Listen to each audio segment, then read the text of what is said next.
इमरान खान साहब ने मैंने उनसे हिदायत सुनी है। खास तौर पर मैं आपसे ये कहना चाहता हूं कि उनको इस बात का बड़ा अफसोस था कि ये जो प्रेस कॉन्फ्रेंस की गई इसके अंदर फौज को बहस की बुनियाद बना दिया गया। इसके अंदर ये बात भी हो गई और फौज के हवाले से एक आर्गूमेंट मैं देना चाहता हूं जो उमर अयूब साहब ने भी दिया, मैं भी देना चाहता हूं कि ये कहा गया कि फौज के अंदर के जो लोग मुलव्वस थे 9 मई के अंदर उनको सजा दे दी गई।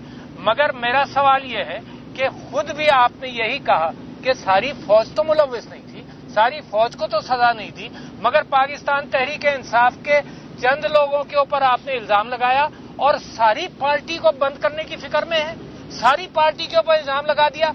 क्या ये इंसाफ है? हम भी समझते हैं कि फौज सारी इस चीज में मुलव्वस ही नहीं है। उमर अयूब साहब ने कहा कि चंद लोग हैं, मगर आपने सारी पार्टी को बैन करने के चक्कर में सारी पार्टी का सिंबल लिया गया, सारी पार्टी को दबाया गया, सारी पार्टी पर आज भी जुल्म किया जा रहा है। तो ये एक मंतिक है जो बिल्कुल गलत। दूसरी बात ये कि फौज को बहस की बुनियाद बना दिया, यानी ये आपका स्किल सेट नहीं है, सियासत आपका स्किल सेट नहीं है। और पिछले सिपाही सालार ने कमर जावेद बाजवा साहब ने चलते चलते ये बात कही कि अब आइंदा फौज सियासत में हिस्सा नहीं लेगी।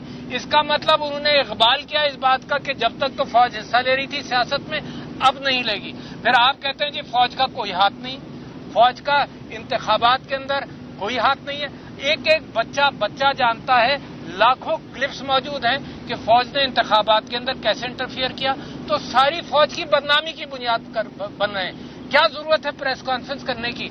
आपने फौज को नुकसान पहुंचाया, फौज की ऑर्गेनाइजेशन को नुकसान पहुंचाया, फौज के बिजनेसेस का शोषा छोड़ दिया आपने, वो बाई से बहस बन गए। और इस वक्त हाल ये है कि एक क्रिटिसिज्म आपने पूरी फौज पर इन्वाइट किया।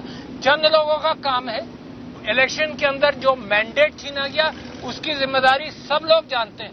हजारों क्लिप्स मौजूद है जिसके अंदर कुछ अहलकार जिम्मेदार हैं, कुछ अहलकार मौजूद हैं। और जब आप आकर ये कहेंगे कि नहीं ऐसे हम लोग कोई फौज का इसमें हाथ नहीं है, फौज का यकीनन हाथ नहीं है, मगर कुछ लोगों का फौज के अंदर से कुछ लोगों का हाथ उसके अंदर है। तो मैं समझता हूं कि पाकिस्तान